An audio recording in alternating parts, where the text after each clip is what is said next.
In this BigCRM video guide, I'll demonstrate how to set up views on your Ticket Manager. Visit Ticket Manager on the Tickets tab. On the left sidebar, there are multiple default views on your BigCRM account. A view is like a folder for your tickets.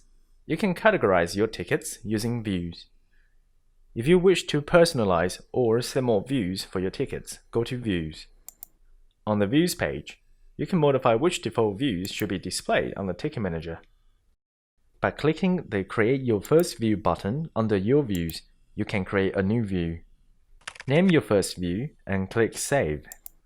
The new view is now created, and you can now assign tickets to this view. This concludes the video on how to set up views on Ticket Manager.